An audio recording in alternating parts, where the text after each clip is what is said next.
Ավետիսյանը։ Խնդրեմ տիկին Ղազարյան։ Շնորհակալ եմ, հարգելի գործընկերներ, ձեր քննարկմանն եմ ներկայացնում Հայաստանի Հանրապետության դրոշի մասին օրենքի նախագիծը։ Նախագծի հիմնական նպատակը հանդիսանում է այն, որ Հայաստանի Հանրապետության որոշ բնակավայրերում, համայնքներում դրոշի վերաբերյալ որևէ կարգավորում չունենք բնակավայրերում տեղադրվելու եւ մտահաղացումը հիմնականում դա է եղել, որպեսզի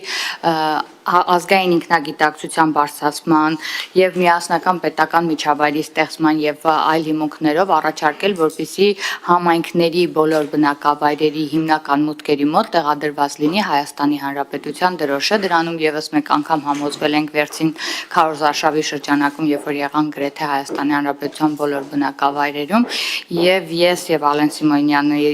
մտահաղացմամբ այս նախագիծը դրել ենք շրջանառության մեջ։ Բնականաբար կառավարության կողմից ունեցել ենք առաջարկներ, կառավարության ներկայացուցիչ այն կներկայացնի, բայց հիմնական նպատակը այն է, որպեսզի սահմանվի միասնական կարգ համայնքների յուրաքանչյուր բնակավայրերի հիմնական մուտքի մոտ, որպեսզի տեղադրված լինի Հայաստանի Հանրապետության դրոշը։